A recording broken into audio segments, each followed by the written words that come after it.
Amen. Si vous le croyez, il est temps pour que vous preniez l'envol. Je crois. Maintenant, ne le dites pas encore. Je dois le dire pour moi-même d'abord.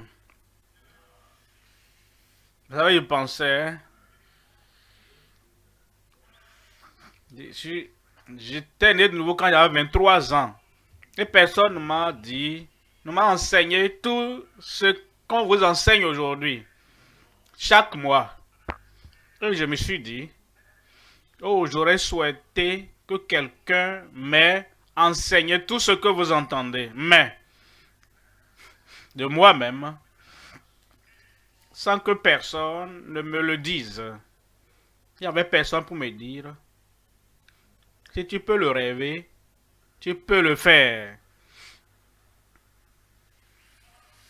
Tout d'un coup,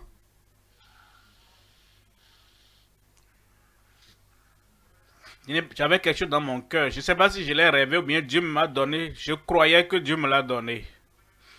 Quand Dieu te donne un rêve, tu acceptes le rêve, tu crois au rêve, tu confesses le rêve, tu avances avec le rêve, tu entres dans ce rêve, tu te fortifies pour le rêve.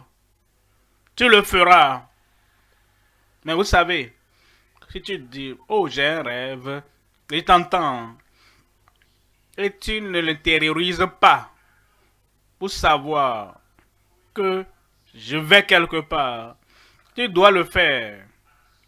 Ainsi donc, je suis allé à l'université l'année où je suis né de nouveau. Et je savais qu'il doit avoir un rêve, qu'il doit me motiver. Et quand j'étais entré le premier jour, en réalité, je vais vous dire quelque chose. Plusieurs ne le savent pas à mon sujet.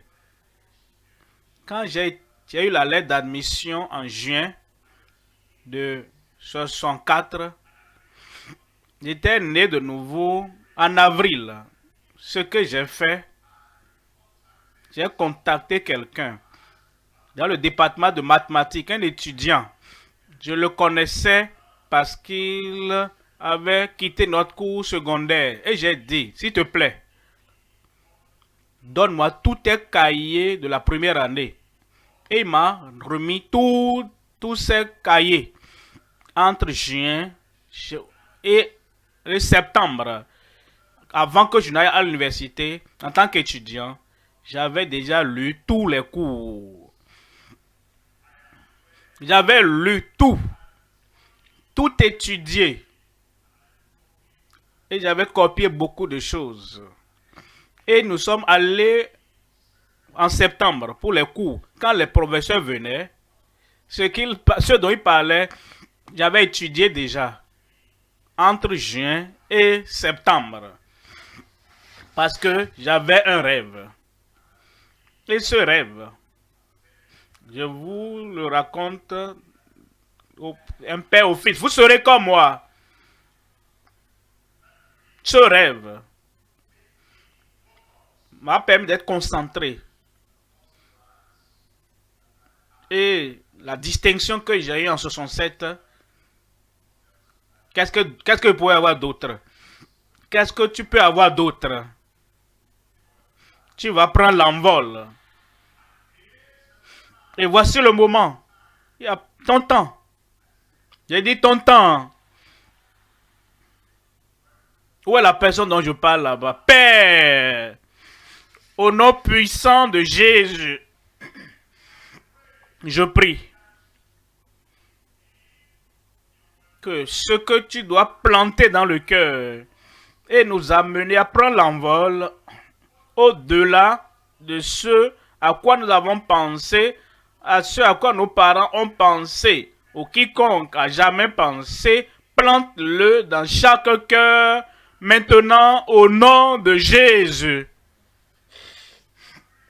un rêve, une vision, un but, un idéal, une destination, plante-le dans chaque cœur au nom de Jésus.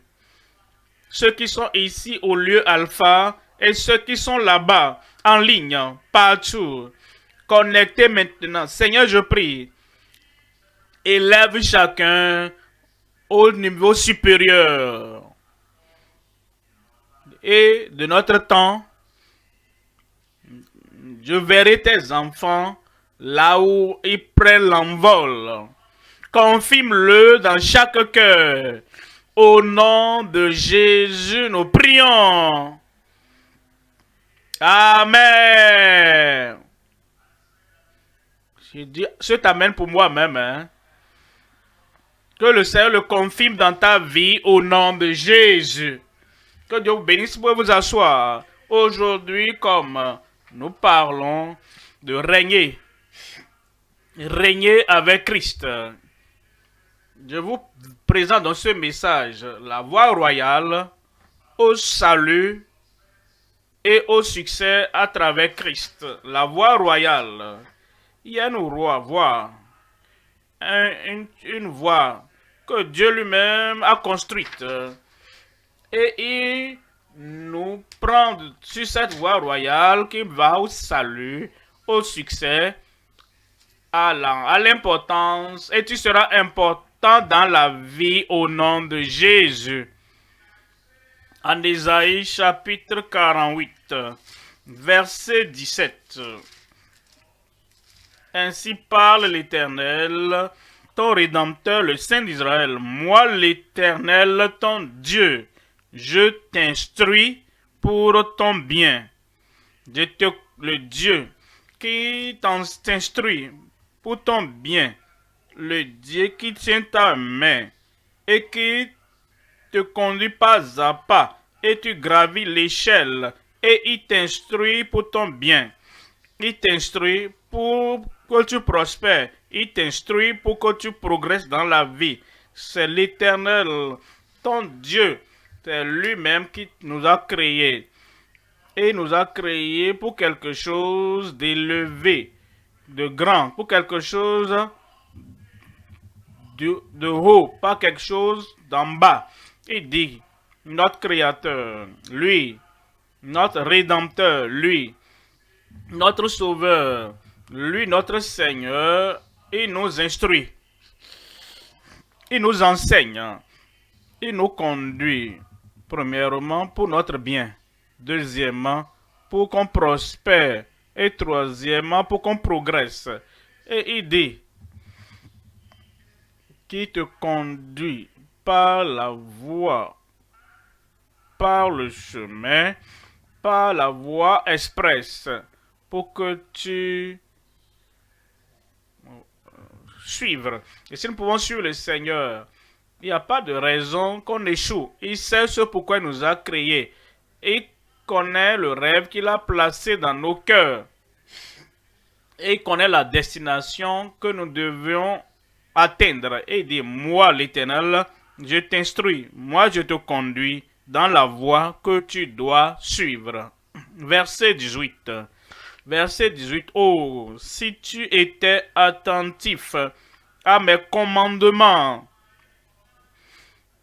Je pense que le défi que chacun a, oh, si nous ne suivons pas le guide, si nous ne suivons pas notre Dieu, si nous ne suivons pas celui qui dit, qu'il enseigne, qui conduit, c'est lorsque nous suivons ce guide que nous aurons le profit, que nous aurons le progrès et nous marcherons sur ce chemin.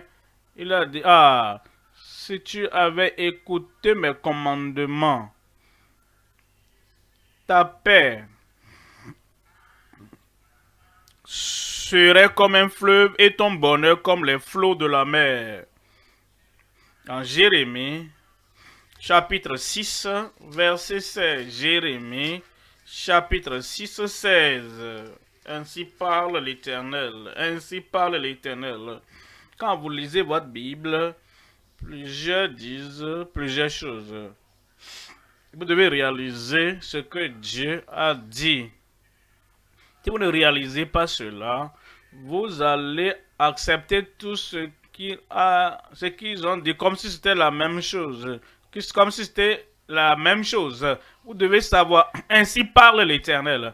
Quelqu'un se lève et dit, construisons une tour qui atteigne le ciel.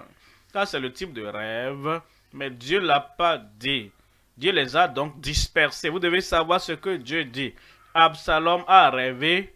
Il a dit, je vais dribbler David, mon père. David n'a pas dit ça. Tous ces gens-là qui l'ont suivi, ils vont alors chasser David. Oh, nous avons ce rêve. Nous voulons alors prendre la place de David. Maintenant, Dieu n'avait pas dit ça. Lucifer, au ciel, il était là-bas et il dit, je vais élever mon siège au-dessus de Dieu. Mais Dieu n'avait pas dit ça. Il avait un rêve qu'il voulait remplacer Dieu. Il faut savoir ce que Dieu a dit. Mais Joseph avait un rêve qui était venu de Dieu. Il faut savoir ce que Dieu a dit. Jérémie, ne dis pas que je suis un enfant. Tu iras vers tous les peuples vers qui je t'envoie. Et tu diras tout ce que j'ai mis dans ton cœur. Dieu a dit. Nous avons Caleb, à qui Dieu a dit, voici ce que tu feras. Je te donnerai cette montagne. Il faut savoir ce que Dieu a dit. Le problème de certaines personnes, c'est qu'ils ne connaissent pas le rêve qui vient de Dieu. Et comme Absalom, comme Lucifer, ils disent, voici là où je vais. Que Dieu t'enseigne. Que Dieu dirige. Qui te montre le chemin que tu dois suivre.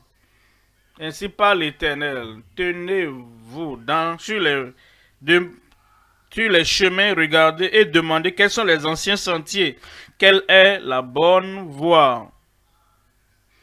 Quand vous avez une destination, vous avez quelque part où vous allez, vous devez tenir et demander où est la bonne voie et marchez-y. Si vous restez debout là-bas, si vous continuez à regarder là-bas, sans marcher, sans faire, sans agir, la foi sans action est morte. Alors marchez-y et vous trouverez le repos de vos âmes. Donnez-moi un bon amen. Quelque chose que je fais, quelque chose que tu fais, et il n'y a pas de repos dans l'âme. Examine ça encore. Il n'y a pas de paix dans ton cœur. Examine encore. Et le tourment, tu es tourmenté par-ci, par-là pendant que tu fais cette chose. C'est le doute. Il y a la confusion. Il y a les conflits. Il y a la palpitation du cœur. Ce que tu fais là, examine ça encore. Quand c'est un rêve venant de Dieu, quand c'est le plan de Dieu, et tu tiens sur la voie et tu observes et tu écoutes les directives de la part du Seigneur et il te conduit. Voici le chemin.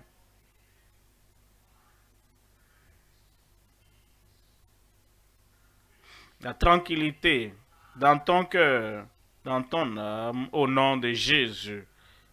Nous considérons donc le message, la voie royale au salut et au succès à travers Christ. Il y a 3 éléments à voir. Premièrement, la voie de la ruine en courant sans le salut en Christ. Il y a des gens qui courent. Je devais courir. D'autres courent. Ah, moi aussi, je veux courir. D'autres avancent. Je vais courir. Je dois m'engager. Rassure-toi que tu as le salut en Christ. Le salut à travers Christ. Le salut par Christ. Il faut avoir la compréhension définie. Une assurance définie. Tu as ce salut. Si le salut n'est pas là, et tu cours sans le salut en Christ, c'est la voie de la ruine. Premièrement, la voie de la ruine en courant sans le salut en Christ. Deuxièmement, la réponse décisive. Ça veut dire quoi? Nous répondons toujours par stimulation. Nous répondons par promptitude. À une voix, nous répondons à une action. Nous répondons à tout ce qui touche nos cœurs, à tout ce qui nous donne, qui nous motive dans le cœur.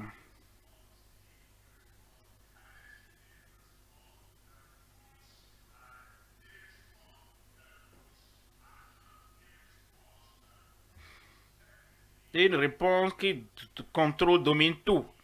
C'est la réponse décisive pour parvenir au succès à travers Christ. Troisièmement, c'est le règne rétabli du juste à travers la fermeté en Christ. La fermeté en Christ. Il n'y a pas des gens qui commencent et qui ont beaucoup de projets inachevés.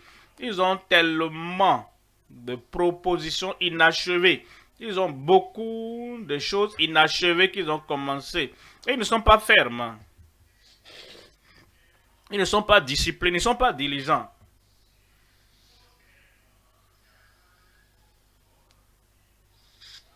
Ils ne poursuivent pas ce qu'ils ont commencé jusqu'à ce que nous appelons une conclusion logique. Ils ne poursuivent pas jusqu'à ce qu'ils parviennent à cette décision définie, à ce but décisif que Dieu les appelle à faire.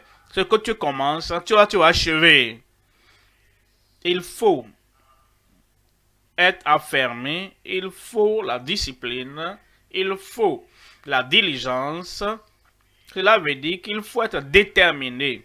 Quel que soit ce qui vient, la pluie ou le soleil, quel que soit ce qui vient, ami ou ennemi, advienne que pourra, plaisir ou douleur, quel que soit ce qui arrive, le retard ou bien l'accélération, quel que soit ce qui survient, voici ce que je sais, voici le rêve que Dieu a planté dans mon cœur. Tu es tellement discipliné, diligent, que tu persévères. Tu as donc le règne. Tu vas régner, c'est comme ça nous régnons. Ceux qui sont paresseux, ceux-là qui ne sont pas décisifs, ceux-là qui passent par-ci, par-là, ils ne règnent jamais. Les circonstances règnent sur eux. Et les vicissitudes de la vie, les conditions différentes de la vie règnent sur eux. Vous savez pourquoi? Parce qu'ils n'ont pas fixé leur regard, leur vue, leurs yeux sur ce point final, sur cette destination finale. Et pour cela, ils sont en haut, en bas, ils sont par-ci, par-là. Ils sont comme Lucifer, comme le diable. Et ils ne réalisent rien. Mais toi, tu vas réaliser quelque chose. Tu vas réaliser au nom de Jésus. Donc, il y a le règne rétabli du juste à travers la fermeté en Christ. Voyons le premier point maintenant. La voie de la ruine. En courant sans le salut en Christ. Qui sont ceux-là qui courent sans le salut? Premièrement, les gens corrompus. Il y a la corruption, et nous le savons. La corruption est là, à l'école. La corruption est là, au collège. La corruption est là, partout même où vous vous retrouvez dans le monde. Et parce qu'il y a des gens qui n'ont pas le salut en Christ. Qu'est-ce qui les contrôle? C'est la corruption du jour. Deuxièmement, c'est la sensualité, la sensualité. Et la parole de Dieu dit, L'homme charnel, la pensée charnelle, le garçon charnel, la jeune fille charnelle, l'individu charnel ne peut pas plaire à Dieu. Et quand Dieu n'est pas content de notre vie, il dit qu'il est charnel. Il veut sur sa propre voie, laissez-le partir. Et quand nous suivons notre propre chemin, et il nous laisse ainsi, cette sensualité va ruiner notre progrès. Premièrement, c'est la corruption. Deuxièmement, la sensualité. Troisièmement, c'est la compromission. Vous savez, il y a des gens qui n'arrivent pas à tenir sur les deux pieds. Je veux faire ceci. Et quelque chose survient et ils pèsent ça. Ils n'arrivent pas à aller là où ils veulent aller. Ils compromettent dans la vie. Ils s'accordent avec pratiquement tout le monde à tout moment autour d'eux. Et je vous dis, si vous êtes un compromettant, si vous ne pouvez pas tenir sur vos deux pieds, vous n'avez pas une pensée de vous-même, vous n'avez pas un objectif personnel, et vous ne dites pas, voici là où je tiens, et je vais continuer à tenir. Dieu m'aidant, sans cet engagement, il y a la compromission dans votre vie, il y a aussi la négligence, la frivolité dans la vie. Négligent et frivole dans la vie. Il y a des gens, ils ne visent rien du tout. Ils ne veulent même aller nulle part. Cette négligence, cette vie négligente et cette vie frivole va nous amener à ne pas être qui nous devrions être. Toutes ces choses qui mettent de la pression, la vie des gens, n'ayant pas le salut à travers Christ, sera ôté de ta vie aujourd'hui au nom de Jésus. Ézéchiel, chapitre 18. Lisons le verset 30. Ézéchiel, chapitre 18. Lisons à partir du verset 30. C'est pourquoi je vous jugerai, chacun selon ses voies. Maison d'Israël, dit le Seigneur l'Éternel. Repentez-vous et détournez-vous de toutes vos transgressions pour que l'iniquité ne cause pas votre ruine. L'iniquité ruine la vie, le péché ruine des vies, la transgression ruine des vies, la vie méchante ruine la vie. Tu essaies de passer par un raccourci, et ce raccourci est la corruption. Et ça ruine nos vies. Tu essaies d'avoir un diplôme, et il y a la sensualité.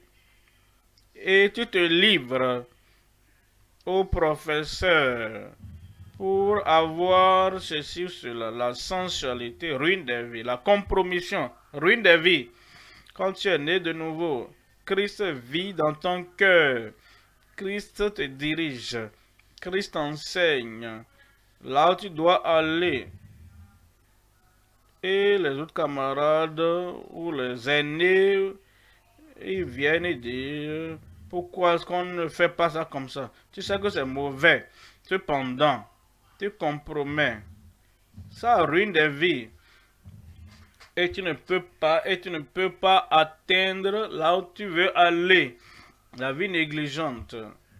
Je te dis demain, je vais faire ceci. Demain vient. Et ils sont négligents de sa décision. Il est négligent de ses objectifs. Il est négligent au sujet de toutes les choses qu'il a dites, qu'il a promis faire. La vie frivole est disponible pour tout le monde. Quelqu'un vient, il veut faire un devoir, le bavard vient et il continue à bavarder. Tu oublies ton devoir. Une autre personne vient et il veut te vendre quelque chose. Et ce qu'il vend, c'est quelque chose du monde. Et ça ne va pas t'amener là où tu dois être. Et le Seigneur dit, repens-toi. Toute cette vie de corruption, la vie du mal, sur laquelle ayant marché, et ils n'arrivent pas à atteindre leur destination. Aujourd'hui, c'est le jour de la séparation de ces choses. C'est le jour de... Pour revenir totalement, Seigneur, comprenez, Adam et Ève étaient créés pour régner. Pourquoi est-ce qu'ils n'ont pas régné? Ils voulaient avoir la domination. Ils voulaient avoir la domination sur tout, sur la terre. Pourquoi est-ce que ça les a échappés? À cause de leur compromission. Le diable est venu dire, est-ce que Dieu a vraiment dit? Ils ont commencé à converser. Pourquoi veux-tu converser avec quelqu'un qui veut te dribbler, qui veut te détruire, qui veut te dérailler? À cause de la vie négligente, à cause de la vie frivole. Voilà pourquoi ils n'ont pas pu régner. Et Salomon a été couronné pour régner. Il devrait être plus élevé et plus grand que tout roi dans tous les respects. Mais lui aussi, c'est la corruption, c'est la sensualité, c'est la compromission, c'est la négligence, c'est la vie frivole qui l'a poussé à ne pas avoir ce que le Seigneur avait établi pour lui. Dieu a commissionné Samson de régner. Aucune puissance n'aurait pu le détruire, le dérailler ou le tourner dans une direction quelconque qui n'est pas la volonté de Dieu. Adam et Ève créés, Salomon couronné, Salomon commissionné pour régner, pour avoir la domination, mais ils n'ont pas fait ce que Dieu avait établi pour eux. À cause des choses qui sont venues dans leur vie. Maintenant, nous sommes là et nous savons qu'il est temps pour nous de nous lever. Il est temps pour nous de monter. Il est temps pour toi de prendre l'envol. Et tu te poses la question, dans ta communauté, dans ton collège, dans ton établissement, dans ton environnement, quelles sont les choses qui viennent pour te dérailler, pour te distraire, pour te détruire et pour t'amener à rater cette opportunité pour que la corruption vienne. Tu diras non. Et la sensualité viendra. Viens avoir la... Tu diras non. Et la situation de compromission viendra dans nos vies. Et ça vient à tout le monde. Parce que le diable de derrière les a envoyés pour faire ceci contre nous. Tu diras non. Et la pensée d'être négligent pour être tranquille, disponible, pour jouer, pour que, au lieu d'étudier, au lieu d'être en train donc de te plonger et de te mettre sous le maître qui vit dans ton cœur et tu t'assois là-bas pour faire l'œuvre qui doit être faite. En ce moment, la négligence ne va pas te faire tomber. Être négligent ne va pas te faire tomber. Nous allons prendre l'envol. Tu vas prendre l'envol au nom de Jésus. Il dit, revenez de toutes vos transgressions afin que l'iniquité ne cause pas votre ruine. L'iniquité ruine la vie de qui que ce soit qui donne la chance ou s'ouvre à l'iniquité. Pour que l'iniquité prenne leur vie, contrôler leur vie et diriger leur vie et détruire leur vie. Luc, chapitre 6, verset 49. Luc 6, 49.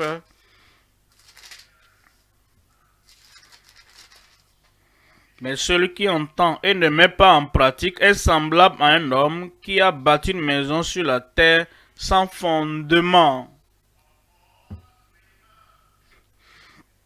Vous voyez, plusieurs dans la vie, ils bâtissent de carrière sans fondement.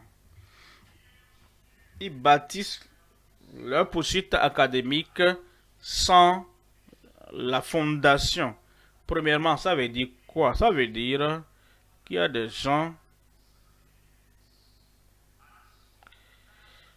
et ces diplômes qu'ils achètent, quand ils ont le diplôme par la tricherie, ils n'ont pas la connaissance de base, la connaissance fondamentale.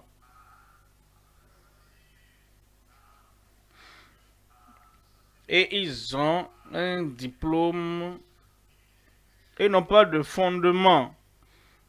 Et quand ils vont dans les institutions supérieures avec ces diplômes, sans aucune fondation, sans de vraies études, ils ne peuvent pas tenir. Finalement, cette poursuite académique vient ruiner.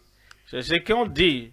Si nous permettons à la corruption de venir, si nous permettons à la sensualité de venir, si nous permettons à la compromission de s'installer, si nous permettons à la négligence et à l'attitude frivole, que tout le monde le fait, ainsi donc, je le fais aussi. Tout le monde construit des maisons sans fondation, moi aussi je vais le faire. Tout le monde est en train de bâtir une carrière sans fondation, alors je le fais aussi. Tout le monde bâtit une société sans fondation, moi aussi je vais le faire. Toutes ces maisons sans fondation vont s'écrouler. Et c'est ce que Christ a dit. Celui qui entend et ne met pas en pratique est semblable à un homme qui a bâti une maison sur la terre sans fondement, sans fondation.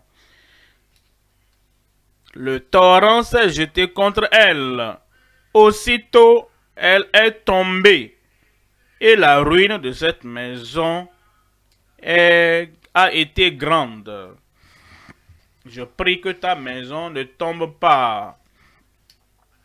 Et ta carrière ne va pas s'écrouler.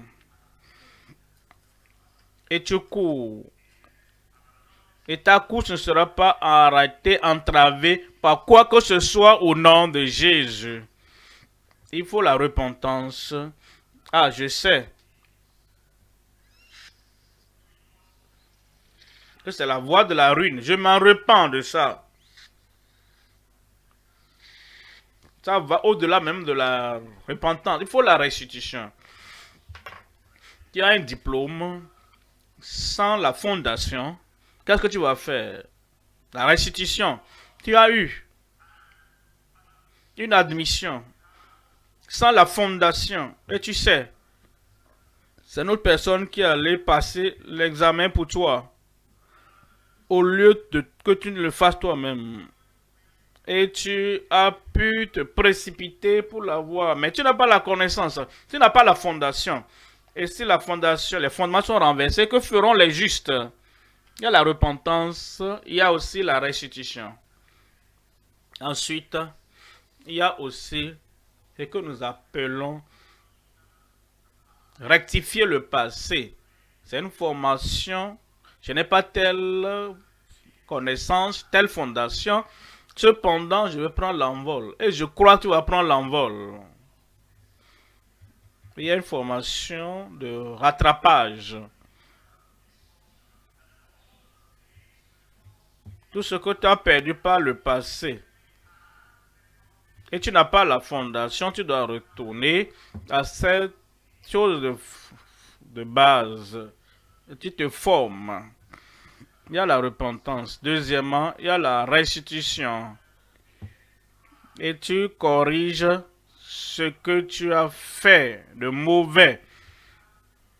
Et tu corriges. Tu as ces études de rattrapage qui vont donc te placer solidement sur le chemin du succès. Et tu vas réussir au nom de Jésus. En Hébreux 12. Hébreux 12, verset 1.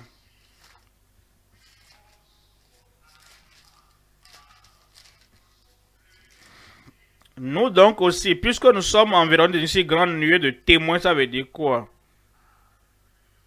Tout ce que nous avons vu dans le chapitre 11, c'est une nuée de témoins. Nous sommes environnés d'eux. Enoch a marché avec Dieu, sans se soucier de ce que les autres feront ou faisaient. Abel, il a sacrifié à Dieu, il a fait un sacrifice acceptable, même s'il savait que son grand frère, même père, même mère, il ne marchait pas dans la voie du Seigneur. De même, il n'a pas permis à la corruption de Caïn de l'empêcher de faire ce qu'il devait faire. Nous n'entendons pas de Noé. Noé a bâti l'arche, on se moquait de lui, on doutait, il a continué à bâtir, il posait des questions insensées, il a continué à bâtir. Il réagissait à ses actes de folie, mais il a continué à bâtir. Ce dont nous avons entendu parler en Hébreux 11, c'est des gens qui ont continué de façon consistante, et ils ont continué avec confiance, ils ont continué courageusement, ne se souciant pas de ce que les autres faisaient ou de ce que les autres ne faisaient pas. Alors donc, puisque nous aussi, nous sommes environ d'une si grande nuée de témoins, rejetons tout fardeau. Rejetons tout fardeau. Rejetons tout. Tu cours. Et tu as un fardeau comme un sac de ciment au dos. Comment tu vas courir avec ce fardeau, ce poids-là? Mets ça de côté. Tu es en train de courir. Et il y a une chose lourde sur ton cœur, sur ton âme. Comment peux-tu même respirer? Comment peux-tu courir? Mettons de côté tout fardeau, fardeau de corruption, fardeau de sensualité, fardeau de compromission, fardeau de négligence. Rejetons-les et rejetons tout fardeau et le péché qui nous enveloppe si facilement. Et le péché qui nous enveloppe si facilement. Tu penses à la repentance. Je vais me repentir. Je vais mener une meilleure vie. Je vais compter sur le Seigneur. Et voici, comme tu y penses, ce partenaire de péché irrésistible apparaît. Tu le vois ou bien tu la vois. Qu'est-ce que tu vas faire? Là, tu continues ta prière, ta décision. Je rejette cette corruption, ce péché. Pendant que cette personne apparaît, le péché qui nous enveloppe si facilement. Celui qui change rapidement ta décision et te dit je suis là. Il faut clôturer ta prière. Ou peut-être même, tu veux avoir un projet. Tous les projets que j'ai, cet homme-là, c'est un jour qu'il est étranger. Avec les incroyants. Maintenant, je veux mettre les choses en ordre. Je vais rectifier tout ce qui ne va pas. Et pendant que tu es en train de prendre cette décision, il apparaît. Le partenaire d'affaires. Et il apparaît avec sa pipe. Il apparaît avec son attitude frivole. Et il dit, hey, viens pour qu'on puisse signer le dossier final. Qu'est-ce que tu vas faire? Parce que tu vois, cet homme, cette femme, cette idée, cette idéologie semble irrésistible. Cependant, si tu veux progresser dans la vie, tu dois rejeter tout fardeau Et ce péché qui t'enveloppe si facilement et courant avec persévérance, le mot patience, persévérance, dans la carrière qui nous est ouverte. Nous allons le faire. Il dit, nous allons le faire. Les choses que je dois rejeter. Maintenant, j'en parle. Je ne sens plus la pression du tout dans ma vie. Je ne sens plus les choses qui vont me lier encore. Je ne les sens plus. En ce temps, quand je voulais me lever, quand je voulais courir, quand je voulais prendre l'envol, pas fuir, mais prendre l'envol, monter et prendre l'envol, les choses étaient là. Vous voyez? Quand j'étais plus jeune, je savais que les mathématiques, la perception, la profondeur, dans tous les détails. Mais les amis que j'avais, je me rappelle l'un de mes amis, qu'il avait essayé un examen, plusieurs années. Il n'a pas réussi. Il est venu vers moi, il a dit, mon ami, je veux vraiment avoir un diplôme, mais je n'arrive pas. Est-ce que tu peux m'aider? Je ne savais pas comment dire non à quelqu'un. Je disais toujours oui. Oui. Est-ce que tu peux dire non? Tu n'as pas bien dit ça, hein? Mais je n'étais pas né de nouveau à l'époque. J'ai dit d'accord, je vais le faire pour toi. J'ai pris son numéro de matricule. Je suis allé passer l'examen pour lui. Quand les résultats sont sortis, il a tout balayé. Je n'étais pas encore né de nouveau. Un autre ami est venu. Il a dit, je me bats avec ceci, tu peux m'aider? Je ne savais pas comment dire non à qui que ce soit. Et à toute proposition. J'ai dit d'accord. Et je suis allé le faire. En 1964 est venu. En avril, le 5 avril. Je m'étais repenti de mes péchés. Et j'ai donné ma vie au Seigneur Jésus-Christ. Et la joie du salut a rempli mon cœur, mon âme. En avril, en juin, la lettre d'admission est venue à l'université d'Ibadan pour que je puisse étudier les mathématiques. Un peu après ça, quand j'ai commencé, je me suis rappelé la voie de la corruption. Je me suis rappelé la voie de la sensualité. Je me suis rappelé la voie de la compromission. Alors, j'ai dit, qu'est-ce que je vais faire? Et la voix du Seigneur dit, la restitution. J'ai dit, je vais le faire. J'étais en première année. Je ne savais pas ce qui allait se passer. Je ne connaissais pas les conséquences. J'ai pris mon bic et j'ai écrit aux autorités de l'office du bac du Nigeria. Voici ce que j'avais fait. Quand j'étais encore dans la compromission, dans mes jours de sensualité, dans mes jours de corruption, dans mes jours quand je ne savais pas comment dire non aux gens, dans mes jours de compromission, de négligence, j'ai écrit la lettre et je leur ai envoyé. J'ai aussi écrit à mes amis, parce que si vous faites la restitution, il faut être très clair. J'ai écrit au premier et j'ai écrit au deuxième ami. J'ai dit, bon, voici ce que je veux. J'ai écrit à l'office du bac. On peut vous contacter. On peut vouloir arracher le diplôme. Mais voilà ce que moi j'ai fait. En ce moment-là, tous ces gens-là qui m'ont conduit à la corruption, j'ai dû me séparer d'eux. C'est eux qui se sont séparés de moi. C'est pourquoi je m'étais aussi séparé d'eux. Et j'ai reçu la réponse de l'office du bac du Nigeria qui a dit, jeune homme, tu es sur la bonne voie. Tu as fait la bonne chose. Je n'avais pas triché, mon diplôme pour moi était réel. Mais ce qui n'était pas réel, c'est l'examen que j'ai passé pour les autres. Et ils m'ont encouragé à continuer dans la foi et être affermi et être ferme dans ce que je faisais. Vous voyez, quand les voies d'un homme sont agréables à Dieu, il fera même que ses ennemis soient en paix avec lui. tu auras la paix. Tu auras le progrès. Il y a la repentance, il y a la restitution, il y a la justice.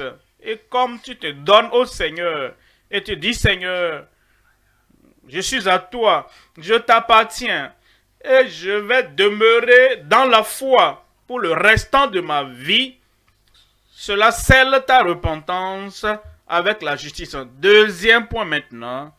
Deuxième point, la réponse décisive, dominante pour parvenir au succès à travers Christ. Pour parvenir au succès à travers Christ. Voyons Éphésiens 5. Éphésiens chapitre 5, verset 14. 5, 14. C'est pour cela qu'il est dit, c'est pas le prédicateur. Ce n'est pas nos amis. Il dit, celui qui est plus élevé que les plus élevés. Notre Créateur, Rédempteur. Il dit,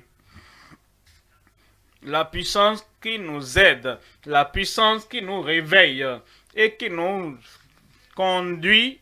Et pourquoi il dit, réveille-toi, toi qui dors. Relève-toi d'entre les morts et Christ t'éclairera.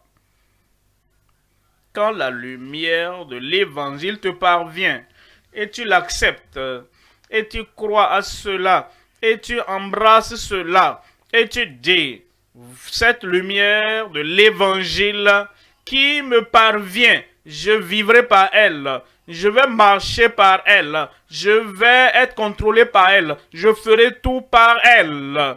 C'est en ce moment-là que la lumière de la piété va briller dans ta vie. C'est en ce moment que la lumière de la gloire va briller dans ton cœur. La lumière de l'évangile et de Christ t'éclairera. Alors tu dois te lever et tu dois donc ôter tout sommeil de ta vie. Et tu te lèves de tous ceux qui sont morts dans les péchés, les offenses, ceux qui sont morts dans le mal et dans la corruption, sont morts dans les voies du monde et dans les voies du monde et qui endurcit le cœur, amortit leurs pensées et amortit toute leur conscience. Alors, tu dois t'éloigner d'eux et tu te lèves des morts et Christ t'éclairera. Voyez le verset 15. Verset 15 dit, prenez donc garde de vous conduire avec circonspection. Nous devons marcher de façon appropriée. Nous devons marcher droitement dans la justice. Et nous ne retournons plus à ces choses que nous faisions avant. Et le Seigneur verra que vraiment nous nous sommes levés de ces pratiques mortes. Nous devons alors marcher avec circonspection, non comme des insensés. Non comme des insensés. Comment les insensés marchent? Les insensés, ils sont sur la mauvaise voie qui ne les conduit pas à leur destination. Ça, c'est un insensé. Les insensés marchent, ils voient la destination et ils voient la voie. Mais ils disent non, je ne vais pas marcher sur cette voie-là. La voie qui conduit à la victoire, la voie qui conduit au succès, la voie qui conduit à l'importance dans la vie, c'est la voie de la justice, la voie de la pureté, la voie de la sainteté. Nous ne marchons pas maintenant comme des insensés, mais comme des sages, comme des sages. On sait que le pont est là, que le pont est construit, et on veut encore construire notre pont. Un sage va dire, les autres ont déjà passé sur ce pont-là, et ils ont atteint leur destination. Et moi aussi, je vais passer sur ce pont également. D'autres ont pris par cette voie. Et ils sont parvenus à la victoire, la voie de la justice. Les gens ont marché dessus. Et ils sont arrivés à la destination. Pensez à tous ces nuées de témoins qui ont déjà évolué. Abraham, Sarah, Isaac, Jacob, Joseph. Et tous ces héros des temps anciens, ils ont marché dessus et ils ont marché avec circonspection. Pas avec la corruption, pas avec la sensualité, pas avec la négligence, pas avec la compromission. Mais voyez Daniel, des temps bibliques, il a marché sans toutes ces choses. Et il a marché avec circonspection. Et si nous suivons le même chemin, nous irons à la même destination. J'arriverai là-bas. Plus haut, j'y arriverai. Plus grand, j'y arriverai. Une vie plus radieuse devant nous, j'y arriverai au nom de Jésus. Pas comme des insensés, mais comme des sages. Verset 16. Verset 16. Rachetez le temps, car les jours sont mauvais. Rachetez le temps. Ce que je dois faire aujourd'hui, je ne vais pas procrastiner ça à demain. Là où je dois atteindre aujourd'hui, je ne vais pas tarder jusqu'à demain. Ce que je dois faire aujourd'hui, pendant que le fer est chaud, et je dois battre. Et je vais créer cet instrument-là, cette arme, pendant que le fer est chaud. Je dois le battre pour qu'il prenne la bonne forme, racheter le temps.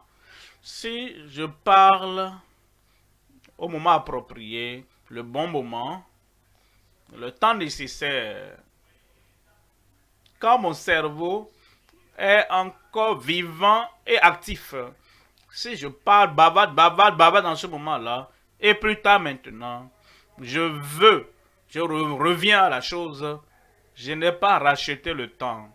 Comprenez-vous comment le cerveau marche, fonctionne? Dans vos années d'adolescence, vos cellules sont encore bien connectées. Et votre capacité à vous rappeler la partie du cerveau qui lit ceci s'en souvient et la partie frontale qui lit cela. Et immédiatement, cela est attaché et dans la vingtaine, dans votre vingtaine, un peu dans la trentaine. Quand vous avez la quarantaine, c'est en ce moment-là que les autres disent un insensé à 40 ans, un insensé pour toujours. Mais ça ne sera pas vrai pour toi. Mais rachetez le temps. Les choses que je peux étudier maintenant, les choses que je peux supporter maintenant. Étudier notre langue, étudier nouvel art, étudier toute autre chose. Au moment où le cerveau est à fin de la connaissance. Il dit, donne-moi ça, il peut retenir cela. C'est en ce moment-là de te discipliner et d'avoir ça. Mais, si tu gaspilles toutes ces années, quand tu peux apprendre toutes ces années, où tu peux avoir une poursuite et atteindre tes objectifs, tu gaspilles tout ce temps-là. Maintenant, dans ta cinquantaine, tu veux maintenant retourner à la chose, tu n'as pas racheté le temps. Et le cerveau s'est établi, les connexions des cellules et de toutes les autres choses ne sont plus vivantes. Tu t'assois, ton attention n'est plus vivante pour accepter de nouvelles choses. Tout décline. Au bon moment, quand le fer est encore chaud, c'est en ce moment-là qu'il faut le battre. Regardons David. Et comme David était encore jeune, il a affronté Goliath. Et Saül a dit, tu ne peux pas le faire, tu es un jeune homme. Cet homme-là était guerrier depuis sa jeunesse. Il a dit, je peux. Quelqu'un là-bas dit, je peux. Et Saül a dit, d'accord, si tu veux le faire, parce que tu insistes, prends mon armure. Il a essayé, et David a dit, je n'ai jamais essayé ça avant. Mais, ce que j'ai essayé avant, c'est ma lance-pierre. Et la pierre, ça va avoir l'homme. Il a couru avec un cœur jeune. Alors il a regardé Goliath et il a dit, quelque chose qui n'est jamais entré dans ta tête, viens. Il a lancé la chose et c'est entré dans la tête. Et Goliath est tombé. Tes Goliaths vont tomber. Je te parle de racheter le temps. Les années plus tard, les parents de ce Goliath, les géants, Israël les a affrontés et David est allé avec eux. Et l'un de ses descendants de Goliath a pris l'épée. Il voulait tuer, si quelqu'un n'était pas là, pour le pousser de côté et tuer le géant. Vous voyez, dans sa vieillesse, il n'arrivait plus à faire ce qu'il faisait. Si tu veux le faire, si tu veux poursuivre cette carrière, si tu veux poursuivre cette discipline, voici le moment. Rachète le temps, car les jours sont mauvais. Je parle à un réalisateur là-bas. Après aujourd'hui, même aujourd'hui, quand nous aurons terminé, assieds-toi quelque part. Quelles sont les choses que j'ai envie de poursuivre, que je n'ai pas encore poursuivi? Quelles sont les choses que j'ai commencé et que je n'ai pas encore fini et j'ai abandonné? Reprends-les encore. Pendant que le message est frais, pendant que le feu brûle, pendant que la détermination est restaurée. Et tu dis, me voici, je vais le faire. Rachète le temps. Amen. Des 24 heures. Comment passes-tu les 24 heures? Est-ce qu'il y a un moment d'étude dedans? Est-ce qu'il y a un moment de stratégie dedans? Est-ce qu'il y a un temps où tu poursuis les objectifs? Où tu as cette chose à faire? Je le fais maintenant, à tout moment. Des heures de la semaine. Comment dévotes-tu cela à une bonne destinée? Bonne destination. Il va faire cette chose. Combien heures dévotes-tu si tu dois étudier quelque chose de nouveau? Si tu peux avoir juste une heure dévouée à la chose chaque jour. Il y a 365 jours dans l'année. Même tu enlèves les 65 pour les dimanches et les repos. Il reste 300.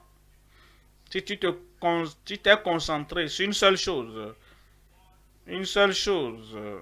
je fais une heure pendant 300 jours, 300 heures, tu vas maîtriser toute matière.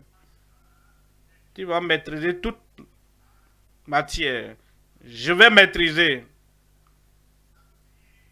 Cette chose ne va pas me maîtriser. Ça veut dire que tu dois mettre de côté tout ce qui gaspille ton temps et tu te donnes à cette étude donnée.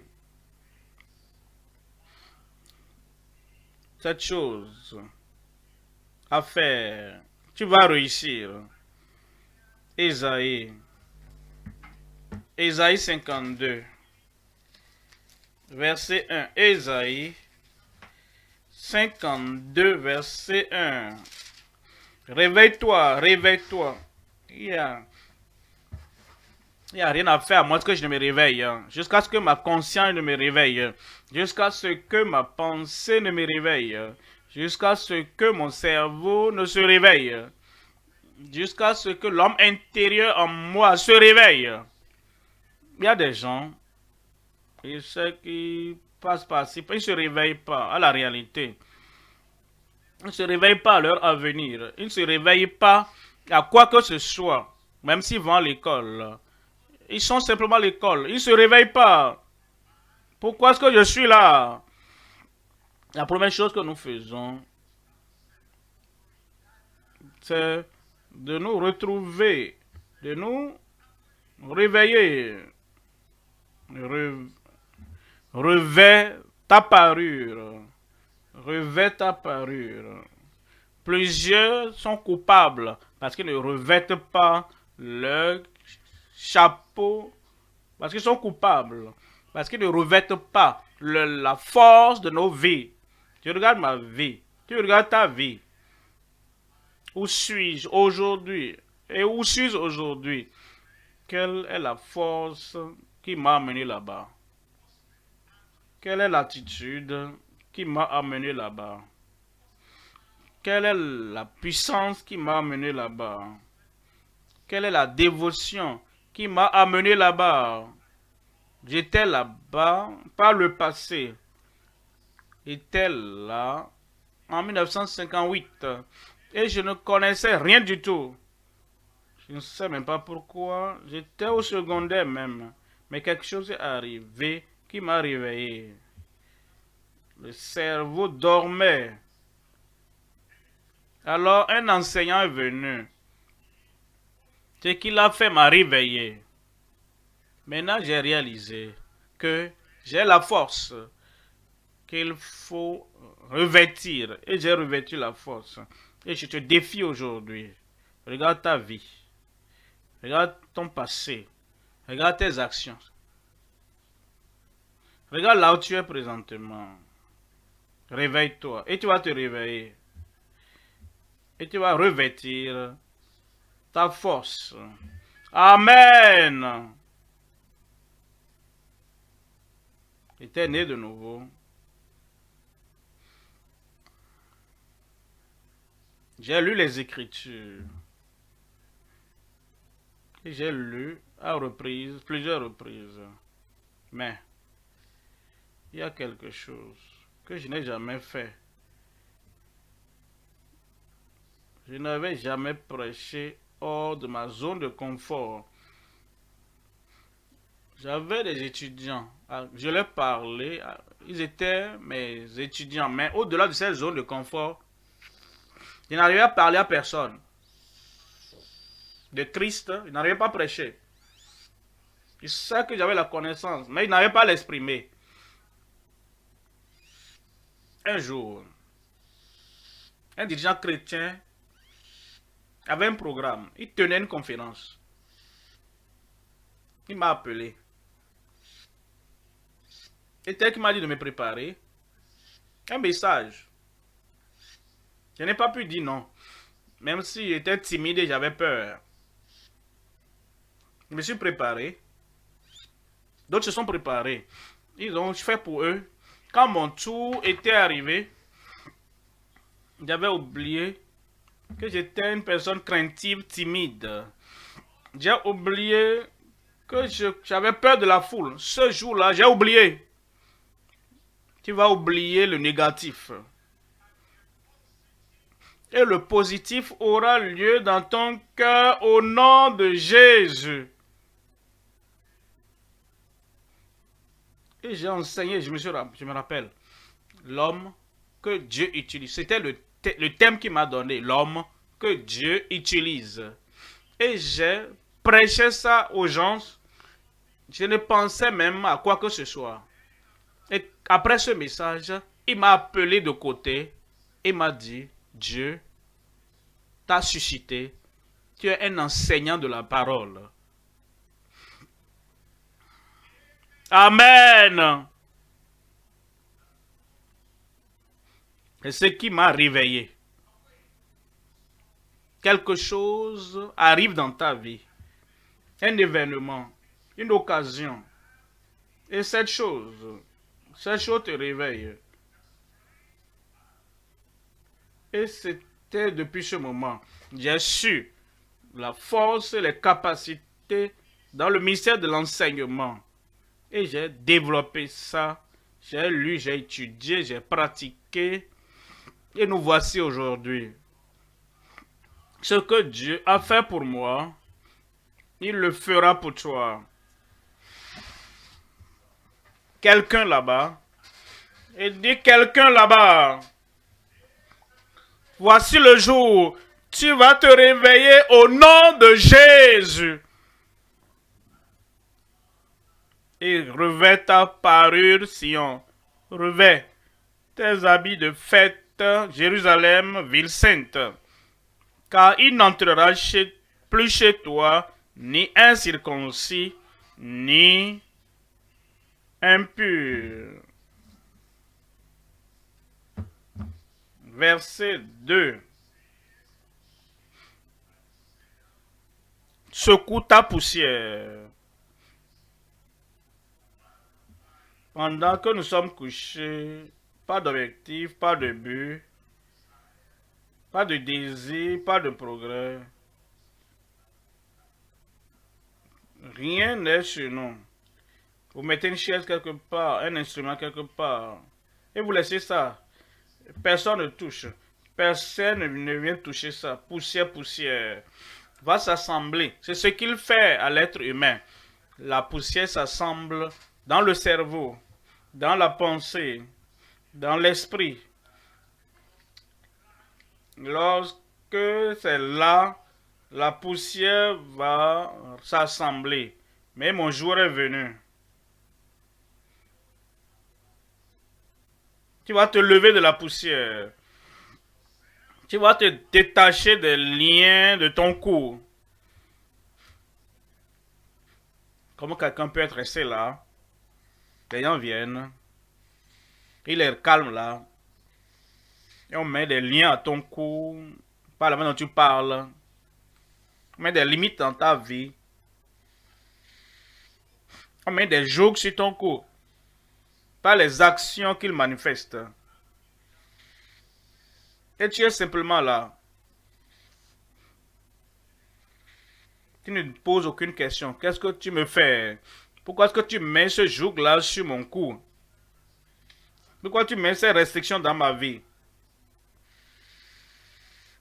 Et tu leur laisses mettre les liens sur toi. Les jougs sur ton cou. Et ils mettent les limitations dans ta vie. Et au moment où tu veux te lever, tu vois que quelque chose te maintient. Quelque chose te maintient. Et dis aujourd'hui, assez c'est assez. Nous allons briser tous les liens, tout ce qui est mis sur toi au nom de Jésus. Tu ne seras pas gentil envers le diable. Tu ne seras pas gentil envers le diable.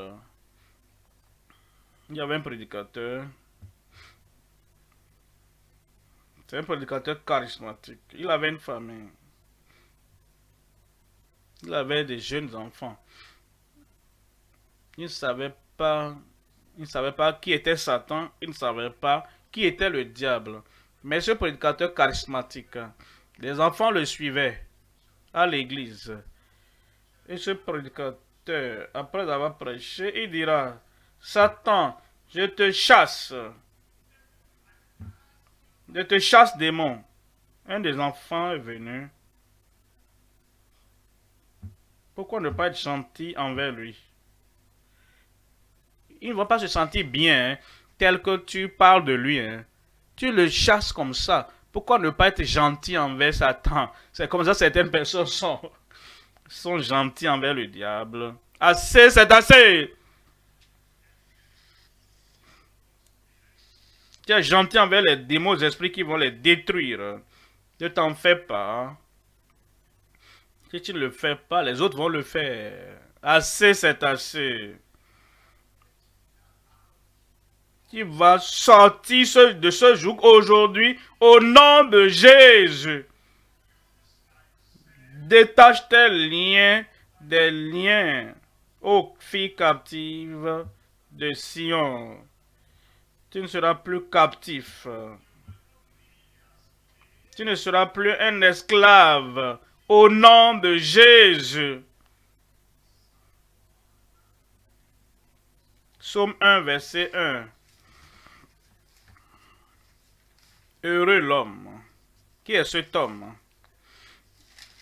Heureux la femme. Qui est cette femme? Heureuse la femme. Qui est cette femme? C'est moi. C'est moi. C'est moi.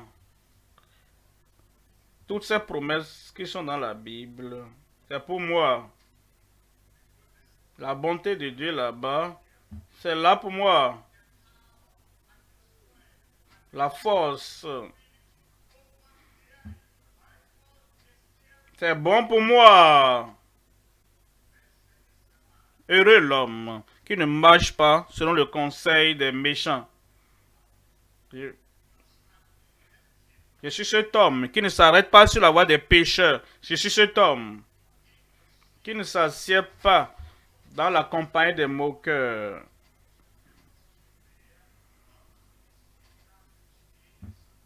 Mais qui prend plaisir à la loi de l'Éternel et qui la médite jour et nuit. Tu médites les promesses de Dieu, les préceptes de Dieu,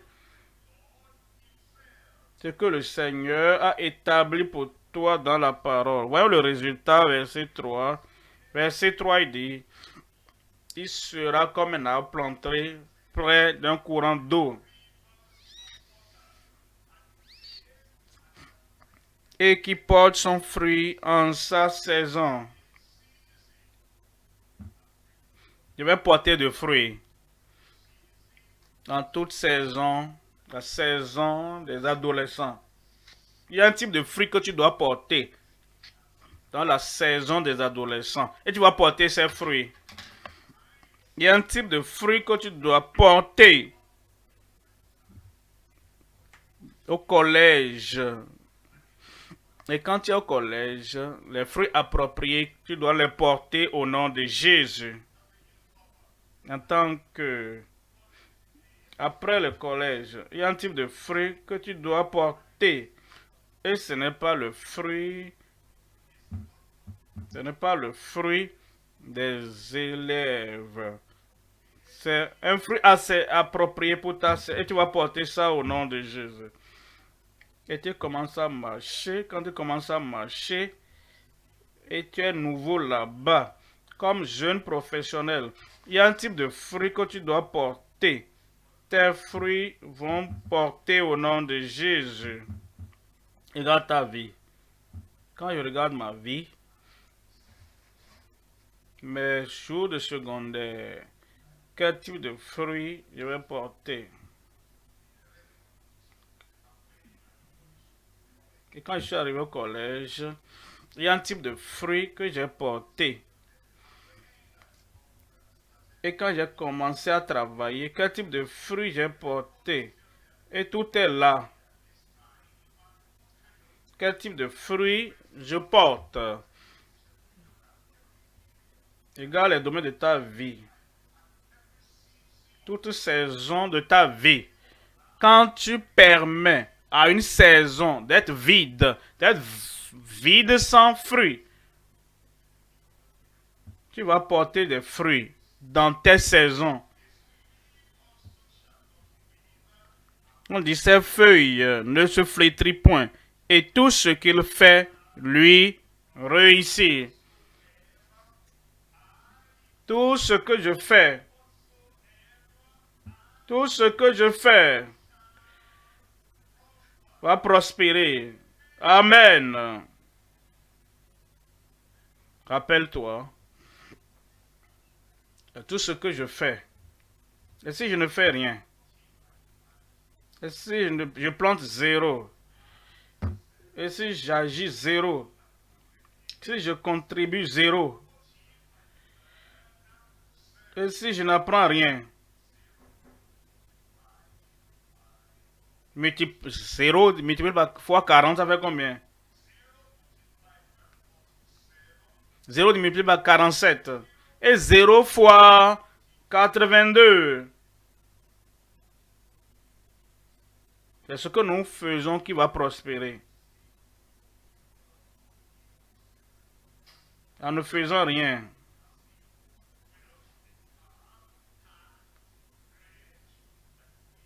On ne devient pas grand en ne faisant rien. À partir d'aujourd'hui, tu feras quelque chose. Quelque chose de bon. Quelque chose de grand. Quelque chose de puissant. Et tout ce qu'il fait prospère. C'est ça que je suis. Et je veille.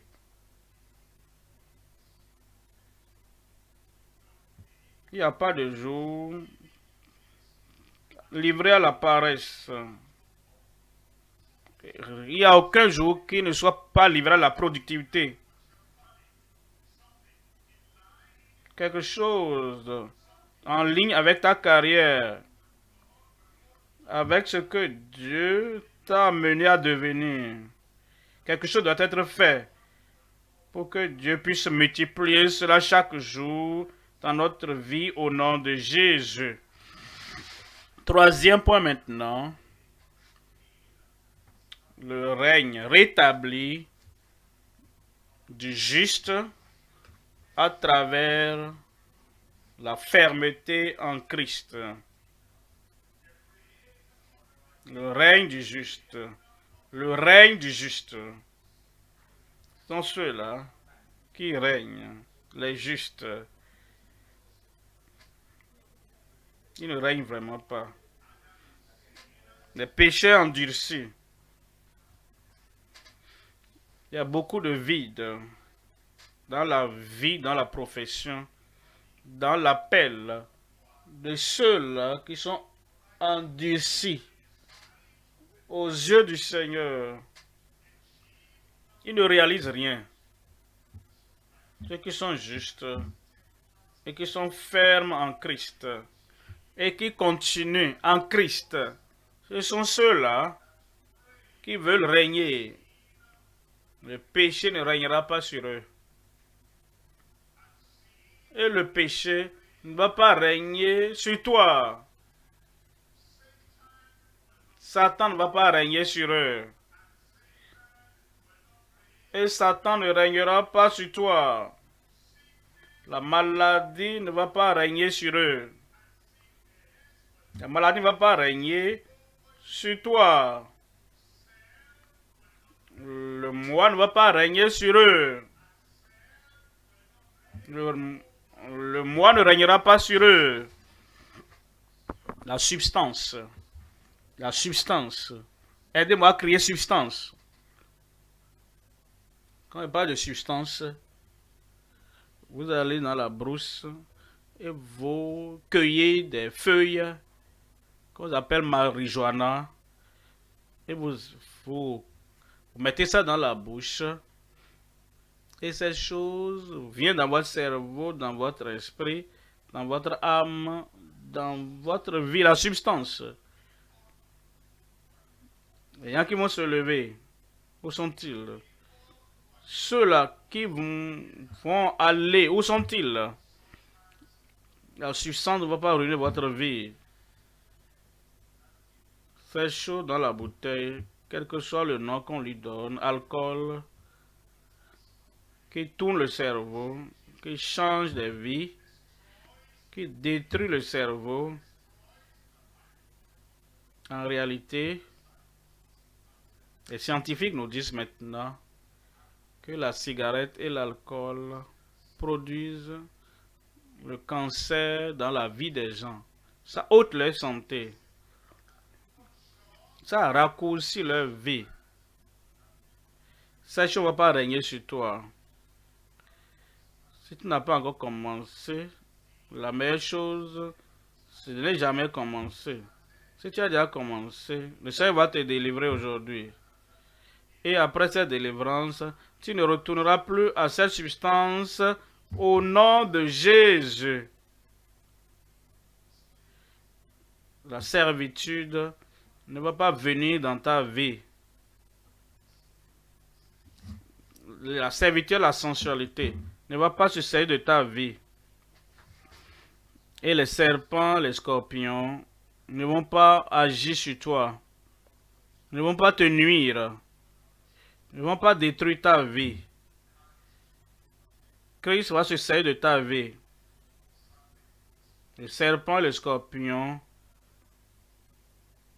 Laissez-moi, laissez-moi, dis à ces serpents. Ce matin, nous allons les chasser.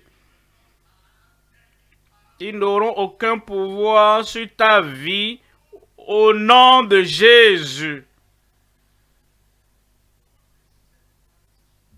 Tu seras ferme dans le Seigneur.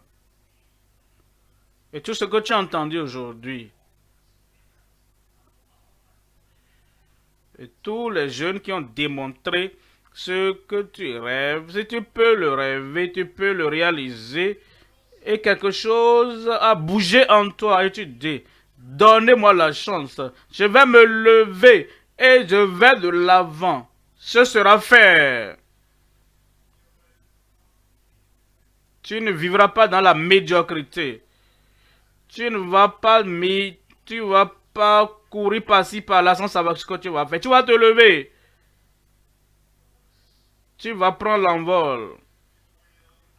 Tu vas réaliser. À partir d'aujourd'hui, la vie aura de sens pour toi au nom de Jésus. Hébreux 3, 14. Nous sommes participants de Christ. Si nous tenons fermement jusqu'à la fin, si nous tenons fermement ce que nous avons maintenant, tout ce que nous avons maintenant, nous écoutons encore, et vous vous attachez fermement à cela, vous pouvez empêcher votre voyage vers l'avant au nom de Jésus. Tous les péchés, nous allons les rejeter. Toutes les maladies aujourd'hui, tu vas les laisser ici aujourd'hui au nom de Jésus.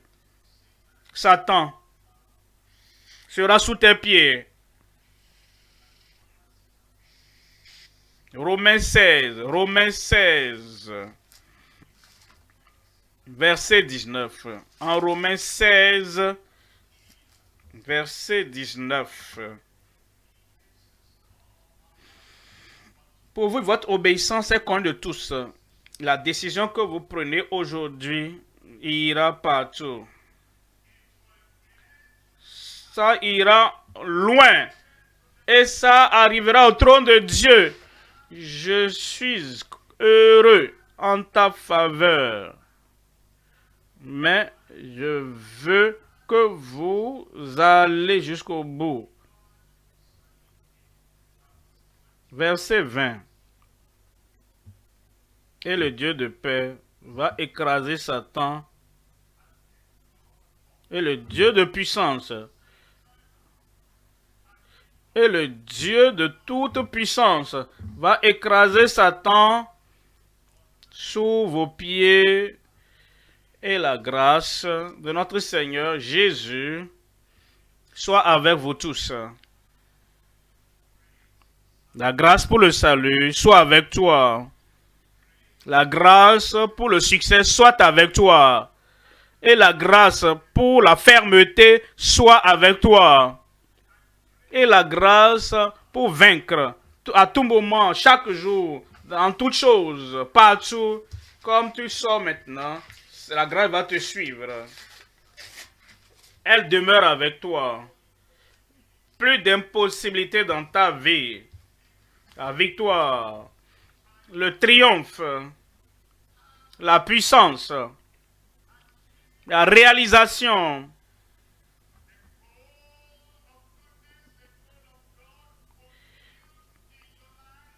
Et que cela soit réalisé dans ta vie au nom de Jésus. Le ciel a entendu. Rien ne va t'arrêter.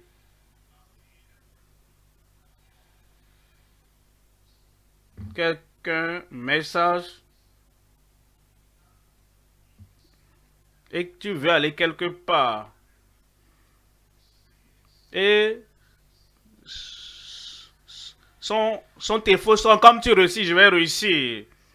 Et je regarde son visage, et il me regarde avec affirmation, et il dit,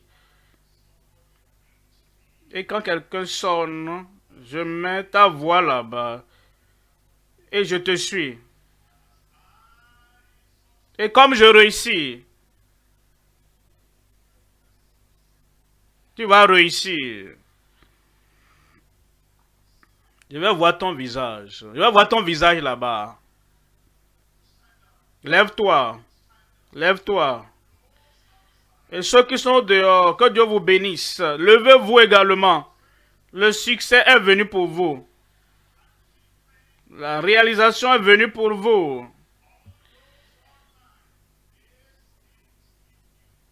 Un nouveau jour. Et une nouvelle chose commence aujourd'hui. Ferme les yeux, ouvre ta bouche et permets à cette chose de commencer maintenant. Cette nouvelle chose doit commencer maintenant. Que cette nouvelle chose commence maintenant.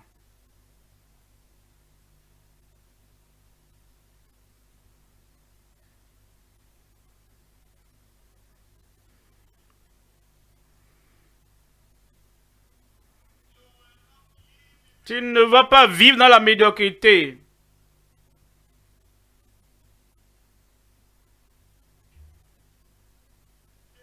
L'échec est du passé. Être foulé aux pieds est du passé.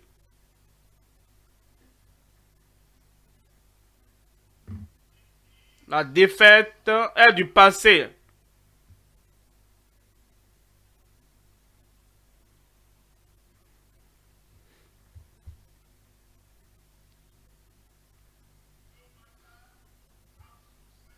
Il m'a dit, quel que soit le succès que tu as eu, un plus grand succès te parviendra.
Au nom de Jésus, nous prions. La tête baissée, les yeux fermés. Il y a des choses que nous devons régler.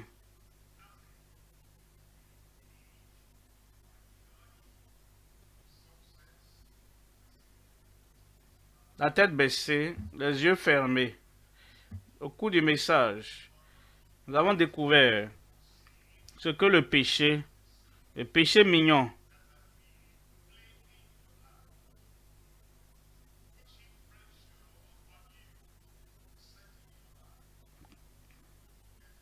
oublie toute autre personne autour de toi. Tu veux le vrai salut du Seigneur, le pardon du Seigneur, pour que les jours soient brisés. N'importe où tu es, la tête baissée. Je fais une prière spéciale pour toi. Au dehors, fais-le. Dedans, fais-le. à la galerie. Le pardon te parvient. La liberté. Le salut du ciel. Ce fardeau au dos, sur ta conscience, comme un sac de ciment, et tu n'arrives pas à courir avec ce fardeau sur ta conscience. Nous allons tout abandonner aujourd'hui. Lève ta main.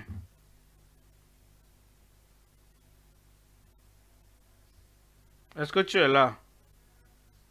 Lève cette main, Père, au nom merveilleux de Jésus. Nous venons à cause de ton amour pour tout le monde. Tous ceux qui ont levé les mains et qui ont confessé leurs péchés, qui se sont repentis et qui ont laissé ça derrière, pardonne à tes enfants au nom de Jésus. Brise le pouvoir de ces péchés. Ôte les plaisirs de ces péchés de leur vie au nom de Jésus. Lave, purifie la pollution et les souillures de ces péchés de leur conscience au nom de Jésus. Affranchis-les. Affranchis-les. Là-bas, affranchis-la. Affranchis-le là-bas.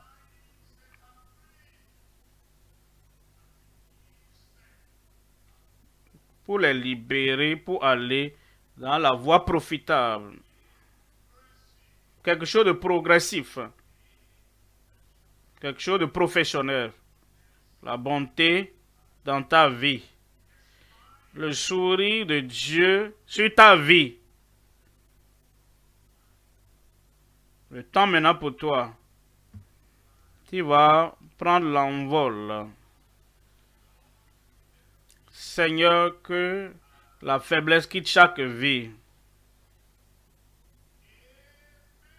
Amen.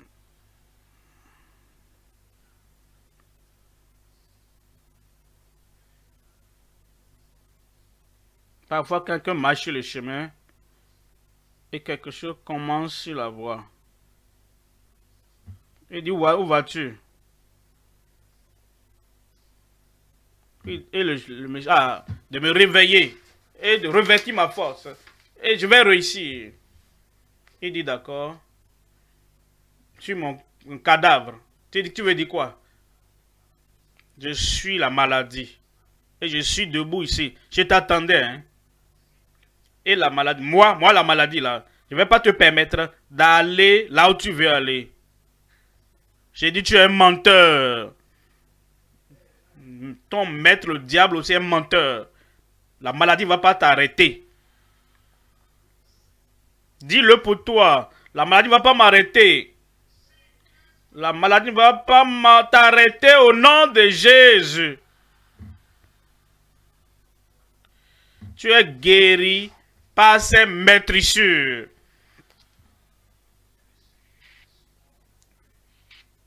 Est-ce qu'il y a une maladie là-bas? Grande, petite, douloureuse, terrible, n'importe où tu es. Ici, dedans, au dehors là-bas, en ligne, n'importe où, nous allons chasser cette maladie de ton corps. Lève cette main et dis tranquillement au Seigneur, maladie, je te rejette. Tu ne vas pas rester dans ma vie.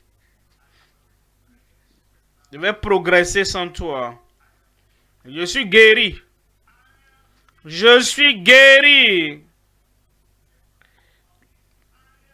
Le ciel a confirmé. Je suis délivré. Gloire à Dieu. Christ, Saint-Esprit, les anges On dit Amen à ta prière. Lève cette main et mets l'autre main là où il y a le défi. Père, au nom de Jésus, le nom qui ne peut faillir, j'amène tout frère, toute soeur, tout enfant, tout garçon, toute fille. J'amène tout le monde devant toi maintenant. Seigneur, ôte cette maladie au nom de Jésus. De la tête jusqu'au pied, il faut votre plan des pieds. Vous êtes guéris au nom de Jésus. Toute puissance démoniaque là-bas, toute puissance d'oppression là-bas, toute puissance d'affliction là-bas, sortez au nom de Jésus. Donne à chacun la puissance pour marcher sur les serpents et les scorpions. Et à partir d'aujourd'hui, aucune maladie ne pourra les nuire au nom de Jésus. Que le Seigneur mette un témoignage dans ta bouche. Au moment de ton examen, la maladie ne va pas t'arrêter. Au moment de ton entretien, la maladie ne va pas t'arrêter. Au moment de cette nouvelle position, dans ce nouveau lieu, comme tu montes plus haut, la maladie ne va pas t'arrêter. Seigneur, guéris-les maintenant. Et que cette santé continue. Je te remercie, Seigneur. Satan sous le pied. Les démons sous le pied. L'affliction sous le pied. Confirme-le pour chacun au nom de Jésus. Amen. Nous allons maintenant faire la dernière prière pour le succès qui t'attend. C'est devant toi. C'est devant toi. J'ai dit c'est devant toi. Je vous ai parlé de moi-même. De quoi ai-je parlé?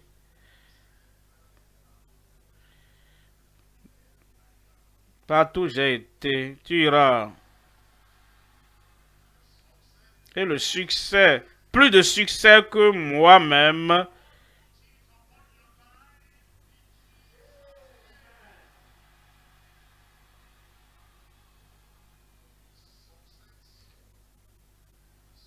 Succès qui te rendra important dans la vie.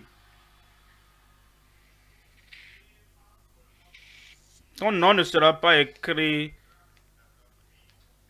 sur le sable pour que les gens puissent piétiner cela.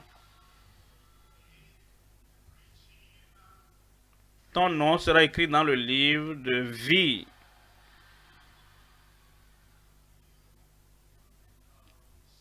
Tu seras important. Lève cette main. Je crois. Je crois. Père, tu es un Dieu de progrès, Dieu de profit et le Dieu de productivité. Et pour chaque frère, chaque soeur, pour tout homme, toute femme, pour toute jeune soeur, jeune frère, pour chacun ici, au dehors là-bas, je prie pour tous ceux qui sont en ligne. Seigneur, pratiquement tout le monde. Ce n'est pas difficile pour que tu fasses succès dans chaque vie. Je déclare le succès céleste sur chacun au nom de Jésus.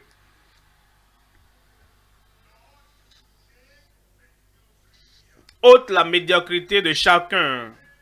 L'échec de chacun, la défaite de chacun. Dieu de puissance, Dieu de toute possibilité, ôte le succès, ôte l'échec et mets l'important dans la vie de chacun au nom de Jésus. Et quiconque entendra ce message plus tard, je prie Seigneur, le même succès que tu as donné à chacun ici, accorde-le à chacun.